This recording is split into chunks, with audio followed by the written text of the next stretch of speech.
Bonjour et bienvenue dans ce dernier épisode de la série des relations sentimentales. J'espère que ça vous a plu et c'était le début, j'ai envie de dire, et j'espère, d'un chemin qu'on va parcourir ensemble parce que j'ai bien encore d'autres sujets à traiter avec vous et qui, j'espère, vous interpelleront et vous parleront. On a vu le lâcher-prise, les blessures de l'âme, le deuil amoureux, la reconstruction, l'amour de soi, les schémas répétitifs. Et aujourd'hui, on va arriver sur le plus beau et le dernier épisode. C'est reconnaître un amour sain. Pas facile, mais tellement bénéfique de savoir. Parce que après tout un chemin, tu mérites de savoir à quoi ça ressemble pour pouvoir le saisir. Un amour qui te fait du bien, qui t'apaise, qui te sécurise. Un amour qui te construit, qui te libère aussi et qui te permet d'être toi. Pourquoi on ne reconnaît pas toujours l'amour sain, déjà? Quand on grandit avec un modèle d'amour compliqué, l'amour sain peut sembler ennuyeux. Et c'est une réalité. Ouais, mais non, je l'aime bien, mais il est trop gentil. Chaque fois que je lui demande un truc, il me dit oui.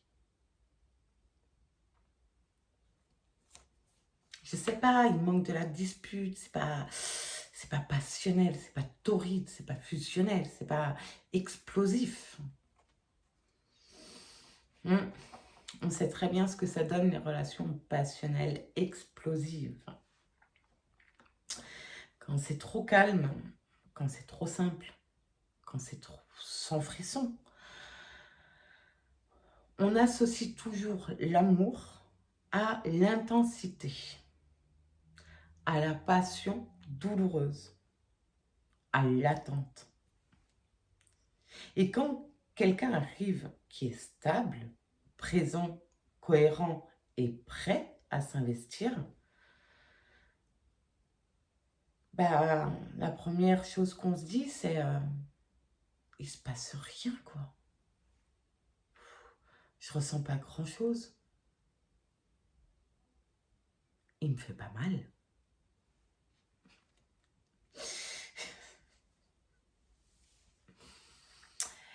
Mais ce vide que tu ressens avec quelqu'un de cohérent, présent, c'est l'absence de l'anxiété. Et l'absence d'anxiété, c'est quoi? C'est la paix. C'est pas l'ennui. Je vais te donner les 5 piliers d'amour sain. Le premier, le respect mutuel.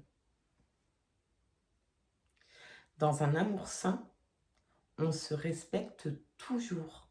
On se respecte soi et on respecte l'autre.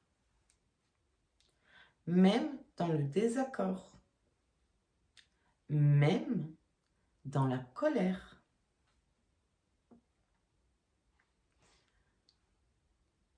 On ne rabaisse pas, on ne manipule pas et on ne fait pas honte. Le pilier numéro 2,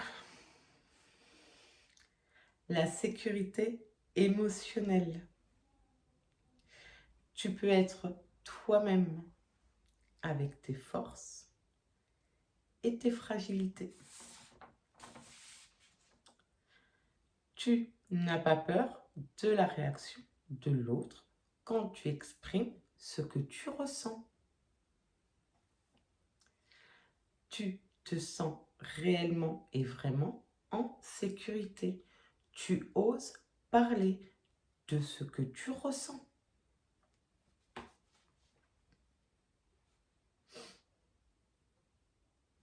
Pilier 3, la communication honnête.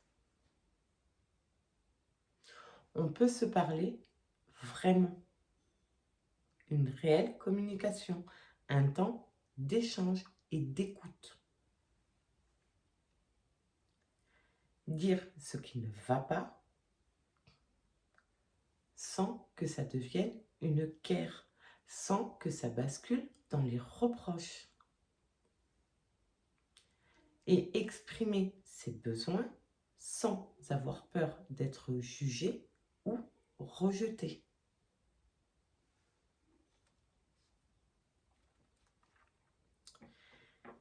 L'équilibre du donner et recevoir. Dans un amour sain, les deux personnes donnent et les deux reçoivent au même niveau, ou quasiment. Mais ce n'est pas une personne qui donne tout et une autre qui reçoit. Ce n'est pas possible. Dans l'amour sain, il n'y a pas une qui s'épuise à tout donner pendant que l'autre prend. C'est ce que je viens de dire. Ça ne peut pas fonctionner. Et ça, c'est dans toutes les relations familiales, amicales, professionnelles. À partir du moment où vous êtes en contact avec quelqu'un d'autre, s'il y en a un qui donne plus que l'autre, ça ne fonctionnera pas. C'est un échange et un véritable équilibre. Et c'est nécessaire.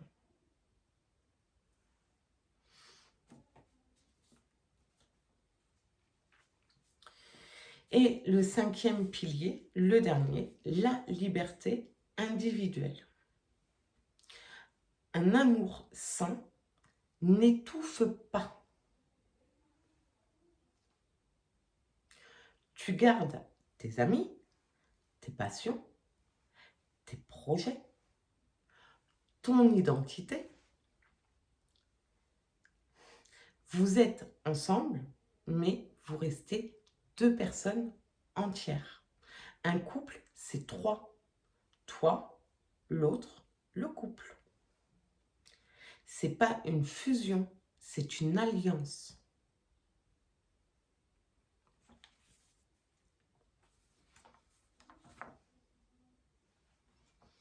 Réfléchis.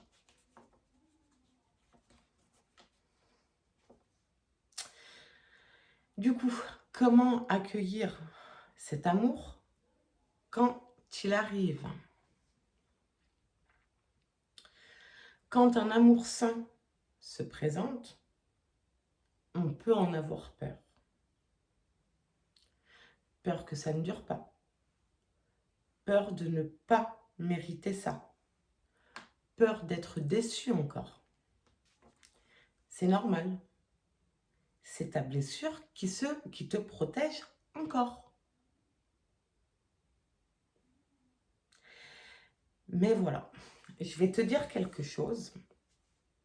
Tu prends, tu laisses, tu fais comme tu veux. Il n'y a pas de problème là-dessus.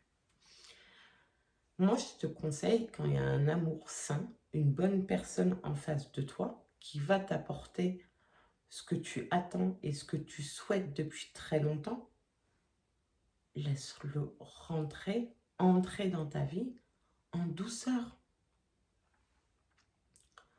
Tu donnes pas tout d'un seul coup.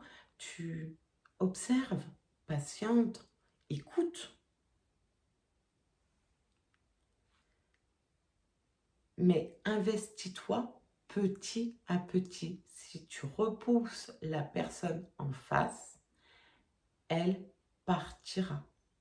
Et c'est de l'auto-sabotage. Il faut que la personne soit cohérente. Et c'est ce que j'explique beaucoup dans mes consultations sentimentales. Il faut poser des limites jusqu'à ce que la personne soit en accord entre ses mots et ses actes. C'est extrêmement intéressant et important que les deux soient en cohérence. Si la personne en face, elle est cohérente, fais un pas. Si tu te sens bien avec cette personne, fais un autre pas. Et surtout, si tu peux être toi-même, sans jugement et sans être jugé, rejeté, fais un autre pas. Avance à ton rythme. Il n'y a pas de timing pour avancer. Chacun son rythme. Et ça, ne l'oublie jamais. Pas de comparaison aux autres, s'il te plaît. Tu es toi, tu es entier, tu es entière, mais tu es toi. Un amour sain, ça se construit. Ça ne surgit pas comme un coup de foudre. On sait très bien comment les coups de foudre finissent. Un coup de foudre, ça dévaste. C'est fusionnel, passionnel, torride, aussi bien dans les hauts que dans les bas. C'est pas ce que tu recherches. Un amour sain, ça grandit doucement, solidement. Et c'est ça qui dure. Une relation, pour que ça fonctionne, il faut l'entretenir.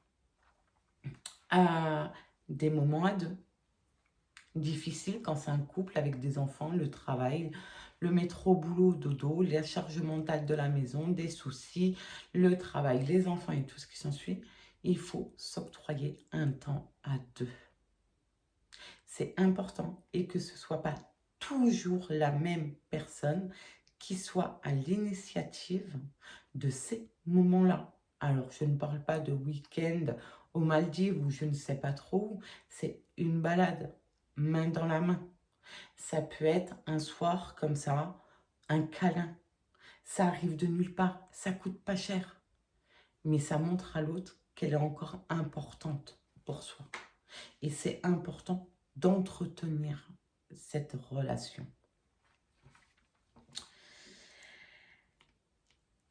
Donc pour conclure concrètement, j'ai pas de témoignage. J'ai pas encore guéri ce côté-là. Pour le moment, mon professionnel me prend beaucoup trop de place pour laisser du sentimental se mettre en place. J'ai le temps. J'ai d'autres priorités. Si quelqu'un vient frapper à ma porte, pourquoi pas. Dans l'immédiat, je suis très bien comme ça. C'est un amour sain avec moi-même. On arrive au bout de cette série. Et je veux dire quelque chose, que cette série, je vais faire un autre témoignage du coup. Je vais peut-être avoir la larmichette, ne m'en voulez pas. Cette série m'a fait sortir de ma zone de confort. Pardon.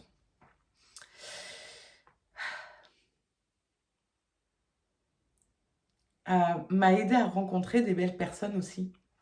Alors oui, c'est à travers les écrans, c'est à travers les réseaux. Mais waouh! Donc je voudrais les remercier à travers cette vidéo. Les personnes se reconnaîtront. Je tiens à remercier également toutes les personnes qui m'ont encouragée à me botter les fesses ou avec des mots un peu plus sympas. Euh, euh, J'étais pas prête. Enfin, je pensais. Pardon.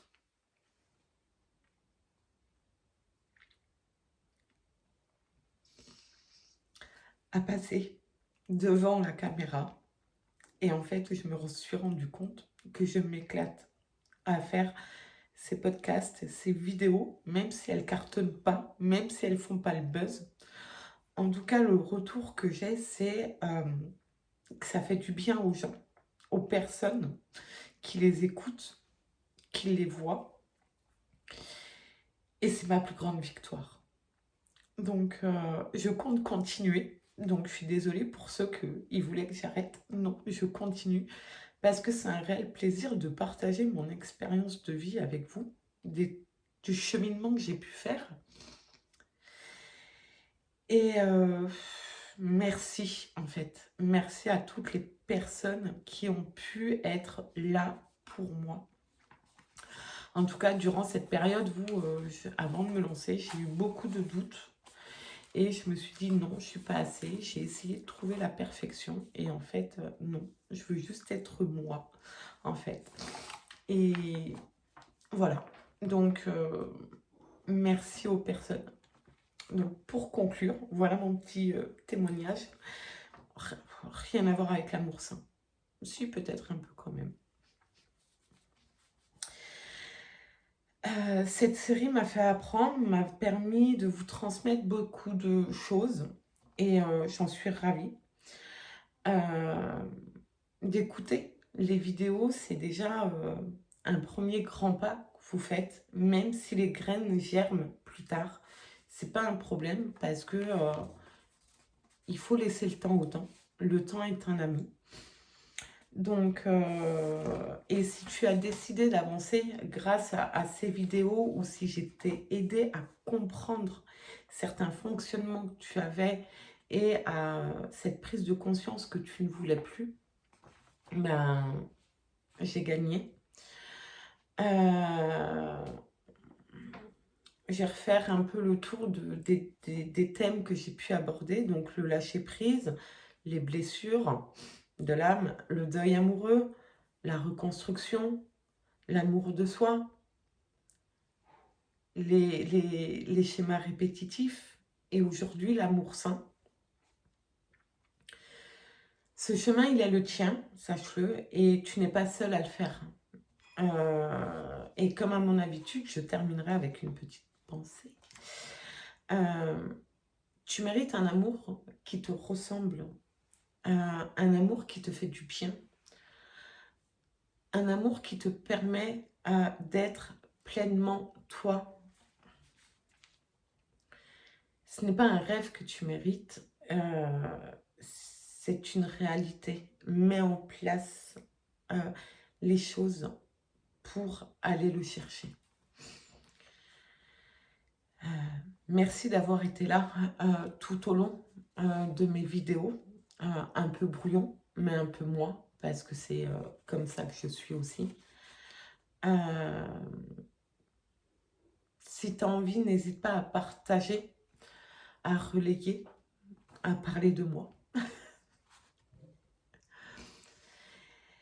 Et je te dis à bientôt parce que j'ai encore d'autres séries, j'ai encore d'autres vidéos qui vont venir en parallèle. J'en ai une qui va traiter des chocs émotionnels. Et celle-là, elles me tiennent tout à cœur en fait. La prochaine série, ça sera quelque chose d'un peu plus lourd, compliqué, puisqu'on va aller parler des peurs, des angoisses, de comprendre les émotions difficiles, le travail sur soi. On va aller un peu plus en profondeur. Donc j'espère que tu seras présente et présent à m'accompagner, que tu prendras plaisir à m'écouter aussi. En attendant, prends soin de toi, prends soin de ton cœur parce que tu le mérites et je te souhaite de trouver cet amour sain. À très bientôt, ta médium adorée.